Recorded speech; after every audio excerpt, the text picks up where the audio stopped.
పాలకుల మాటలు నీటి మీద రాతలేనా? అధికారంలోకి రాకముందు ఓ మాట, అధికారంలోకి వచ్చాక మరో మాట. బాబు చేస్తున్న రాజకీయంలో ఆ ప్రాంత ప్రజల ఆశలపై నీళ్లు చల్లరా? కూటమి ప్రభుత్వం అధికారంలోకి వస్తే తమ కోటి ఆశలు నెరవేరుతాయని నమ్మి ఓటు వేసిన ఆ ప్రాంత ప్రజలు మోసానికి గురయ్యారా? ఇది కూటమి ప్రభుత్వానికి గొడ్డలి పెట్టుకారుందా? చంద్రబాబు నాయుడు ఎన్నికలకు ముందు ఆ ప్రాంత ప్రజలకు ఏం హామీ ఇచ్చారు? బాబు మాట తప్పడంతో ఈ ప్రాంత ప్రజల ఆశలు నీరు కారిపోయాయి. ఏది ఆ ప్రాంతం? తెలుసుకోవాలంటే వాచ్ ది స్టోరీ. ఈ యొక్క గూడూరు నెల్లూరు జిల్లాలో ఉండాలని మీరందరూ కోరుకుంటున్నారు. మీ కోరిక తీరుస్తాం. తప్పకుండా మన ప్రభుత్వం వస్తేనే గూడూరుని నెల్లూరు జిల్లాలో చేర్చే బాధ్యత మాది. దాంట్లో అనుమానం అవసరం లేదు. బాలాజీ జిల్లా ఉంటుంది, గూడూరు నెల్లూరు జిల్లాలో ఉంటుంది. ఇది చేస్తామని మీ అందరికీ హామీ ఇస్తున్నా. తప్పనిసరిగా రేపు అధికారులకు వచ్చిన తర్వాత గూడూరుని మళ్ళీ నెల్లూరులో చేర్చే బాధ్యత మేము తీసుకుంటాం. మా నాయకులు లోకేష్ బాబు గారికి కూడా మేము విన్నవించుకున్నాం అధ్యక్ష, మా గూడూరుని నెల్లూరు జిల్లాలో కలపని చెప్పి. అలాగే బాబు గారికి కూడా మేము చెప్పాము అధ్యక్ష. ఆ రోజు పుట్టినరోజు, బాబు గారు పుట్టినరోజు గూడూరు జరిపినప్పుడు బాబు గారు కూడా హామీ ఇచ్చారు అధ్యక్ష. కాబట్టి దయచేసి మా గూడూరుని నెల్లూరులో కలపని చెప్పి మిమ్మల్ని అన్ని చేతులెత్తి విన్నవించుకున్నాం అధ్యక్ష. గత వైసీపీ ప్రభుత్వంలో పరిపాలనా సౌలభ్యం కోసం రాష్ట్రంలో జిల్లాల పునర్విభజన చేస్తారు. ఈ పునర్విభజనలో రాష్ట్రంలో 13 జిల్లాలు 26 జిల్లాలుగా రూపాంతరం చెందాయి. అనేక చోట్ల జిల్లాల పునర్విభజన సమయంలో జిల్లా కేంద్రానికి కొన్ని నియోజకవర్గ ప్రాంతాలు సుదూరంగా ఉండటం, మరికొన్ని చోట్ల జిల్లా అయ్యే అవకాశం ఉన్నా కూడా ఆ ప్రాంతాలను పట్టించుకోకపోవటం, కొన్ని మండలాలను ఓ జిల్లాలో, మరికొన్ని మండలాలను మరొక జిల్లాలో ఉంచటం, ఇలా విభజన సమయంలో కొన్ని లోపాలు జరిగాయంటూ అనేక ప్రాంతాల్లో ప్రజలు వారి స్థానిక అవసరాల కోసం పెద్ద ఎత్తున ఉద్యమం చేపట్టారు. ఈ ఉద్యమాల్లో రాష్ట్రంలో ప్రధానంగా నిలిచిన ఉద్యమాల్లో గూడూరు నియోజకవర్గ ప్రజలు చేపట్టిన ఉద్యమం తారాస్థాయికి చేరిందని చెప్పవచ్చు. ప్రధానంగా ఎప్పటి నుండో గూడూరు నియోజకవర్గం నెల్లూరు జిల్లాకు అతి సమీపంలో ఉండటం, జిల్లా హెడ్ క్వార్టర్ నెల్లూరు కూడా కేవలం 40 కిలోమీటర్ల దూరంలోనే ఉంది. జిల్లా ప్రజలు పరిపాలనా పరంగా ఇతర అవసరాల కోసం విద్యా, వైద్యం, ప్రభుత్వ పనులు ఇలా ఏవి అవసరమైనా కూడా కోతవేటు దూరంలో ఉన్న నెల్లూరుకి వెళ్లి రావటం అతి సులభంగా ఉండేది. జిల్లాల పునర్విభజన నేపథ్యంలో గూడూరు నియోజకవర్గాన్ని తిరుపతి జిల్లాలో కలుపుతూ 2022 వైసీపీ ప్రభుత్వం నిర్ణయం తీసుకోవడంతో గూడూరు నియోజకవర్గంలోని 5 మండలాల ప్రజలు కులమతాలకు అతీతంగా, పార్టీలు వర్గ విభేదాలకు తావు లేకుండా, సామాజిక సమీకరణాలకు చోటు లేకుండా అందరూ ఏకమై తమ ప్రాంతాన్ని నెల్లూరు జిల్లాలోని కలపాలని పోరాటాలు చేస్తారు. తిరుపతి వద్దు, నెల్లూరు ముద్దు అని నినాదంతో పెద్ద ఎత్తున ఉద్యమాలు చేపట్టారు. సుమారు సంవత్సరం రోజుల పాటు ఈ ఉద్యమం తారాస్థాయికి చేరింది. ఉద్యమాన్ని అప్పటి ప్రతిపక్షంలో ఉన్న టీడీపీ పార్టీ గూడూరు నియోజకవర్గ ఇన్ఛార్జ్, ప్రస్తుత ఎమ్మెల్యే పాసం సునీల్ కుమార్ నేతృత్వంలో పెద్ద ఎత్తున వంతా వార్పు, ప్రభుత్వ కార్యాలయాలకు వినతి పత్రాలు ఇవ్వటం, స్కూళ్ళు, కాలేజీలు బందులు చేయటం, రోడ్లు స్తంభింప చేయటం, ఇలా అనేక వినూత్న కార్యక్రమాలతో పాసం సునీల్ కుమార్ ఆధ్వర్యంలో ప్రజలు ఉద్యమాన్ని ఉవ్వెత్తున చేపట్టగా, ప్రజా సంఘాలు, ఐక్య వేదికలు, ఎన్జిఓలు, విద్యార్థి సంఘాలు, రాజకీయ పార్టీలు అన్నీ కూడా సునీల్ కుమార్ కు మద్దతుగా తమ తమ పరిధిలో నిరసన కార్యక్రమాలు చేపట్టాయి.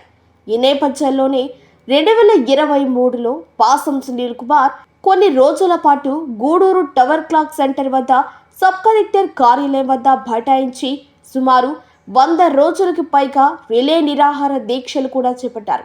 అనంతరం ఎన్నికలు సమీపిస్తున్న వేళ టీడీపీ పార్టీ జాతీయ అధ్యక్షుడు నారా చంద్రబాబు నాయుడు, యువ నాయకుడు నారా లోకేష్ గూడూరు నియోజకవర్గంలో పర్యటిస్తూ తమ ప్రభుత్వం అధికారంలోకి వస్తే గూడూరు నియోజకవర్గాన్ని నెల్లూరు జిల్లాలో కలుపుతామని, ఈ ప్రాంత ప్రజల ఆశలు నెరవేరుస్తామని హామీలిచ్చారు.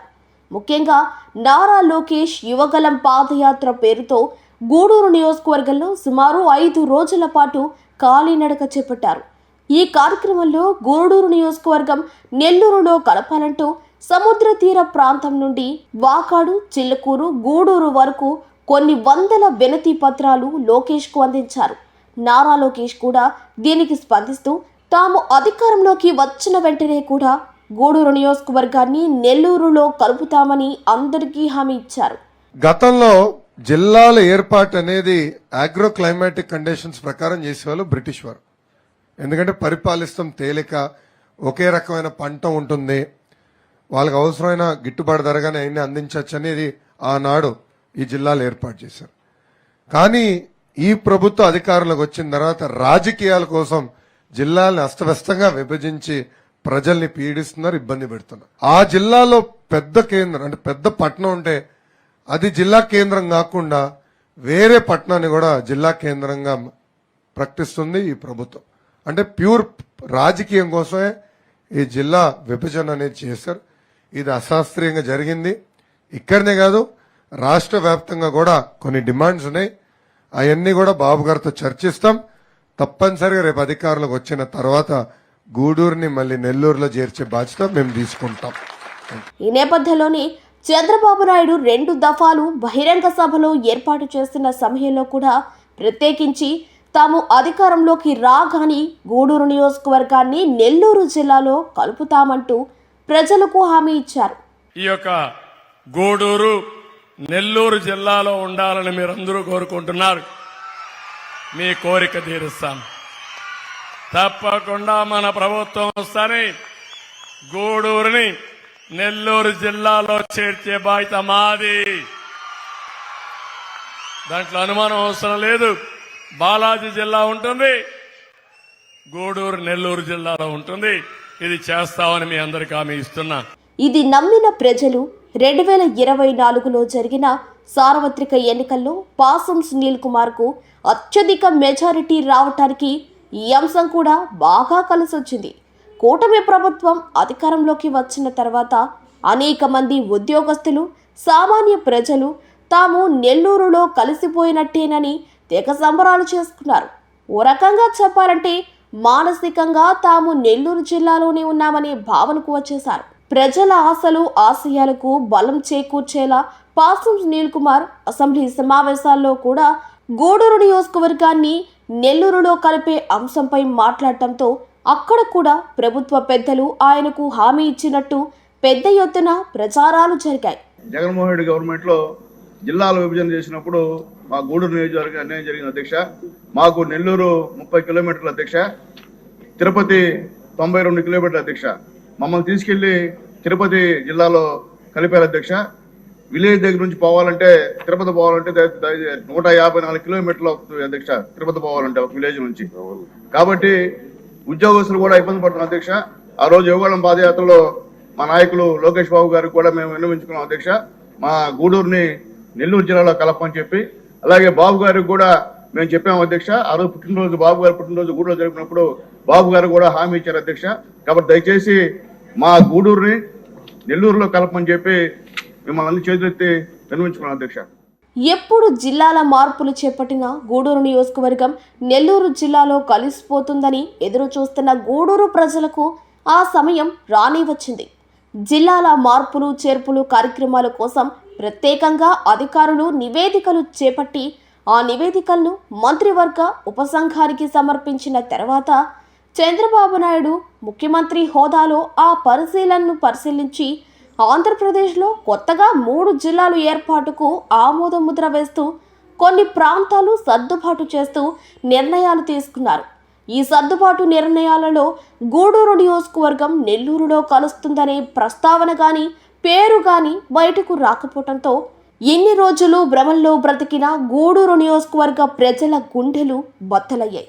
కూటమి ప్రభుత్వం అధికారంలోకి వస్తే తమ ఆశలు నెరవేరుతాయని ఎదురు చూసిన ఆశలు ఎండమావులుగా మిగిలిపోతున్నాయనే విషయం అర్థమయ్యేందుకు ఎక్కువ సమయం పట్టలేదు. చంద్రబాబు నాయుడు, లోకేష్లు ప్రజలకి ఇచ్చిన మాటలు కేవలం రాజకీయ లబ్ధి కోసమే తప్ప ప్రజల మనోభావాలు తెలుసుకుని ఇచ్చినవి కావని, చంద్రబాబు నాయుడు మోసపూరిత నిర్ణయాలకు తాము బలైపోయామని ఓవైపు బాధపడుతూనే మరోవైపు స్థానిక ఎమ్మెల్యే మాటను కానీ, ప్రజల అభిష్టాన్ని కానీ కూటమి ప్రభుత్వం ఎందుకు పట్టించుకోలేదని తీవ్ర స్థాయిలో వ్యతిరేకత వ్యక్తం చేస్తూ ఏరు దాటాక తెప్ప తగలేశారు అనే సామెతలాగా అధికారంలోకి రాకముందు ఓ మాట, అధికారంలోకి వచ్చాక మరో మాట మాట్లాడిన నారా చంద్రబాబు నాయుడు, మంత్రి లోకేష్తో పాటు ప్రభుత్వంపై తీవ్ర స్థాయిలో విమర్శలు చేస్తున్నారు. చంద్రబాబు తమను మోసం చేశాడని, ఇచ్చిన మాట తప్పడమే కాక భారీ మెజారిటీతో టీడీపీ ఎమ్మెల్యేను గెలిపించుకున్న తమకు వెన్నుపోటు పొడిచాడని, ఈ నిర్ణయం గూడూరు నియోజకవర్గంలో టీడీపీ పార్టీకి తీవ్ర నష్టం చేకూర్చడంతో పాటు రాబోయే రోజుల్లో అనేక సమస్యలు కూడా రానున్నాయని తెలుస్తోంది. కూటమి ప్రభుత్వం తీసుకున్న ఏ నిర్ణయంపై గూడూరు ప్రజలు తీవ్ర స్థాయిలో మండిపడుతూనే తిరిగి తిరుపతి వద్దు, నెల్లూరు ముద్దు అనే నినాదంతో భారీ ఎత్తున నిరసన కార్యక్రమాలు చేపట్టేందుకు సిద్ధమైపోతున్నారు. గతంలో మాదిరిగానే కుల మతాలు ప్రాంతాలకు అతీతంగా అందరూ కలిసి మరోసారి గూడూరు నియోజకవర్గాన్ని నెల్లూరులో కలిపే అంశంపై ప్రభుత్వం పునరాలోచించుకోవాలని ఉద్యమ బాట పట్టనున్నారు.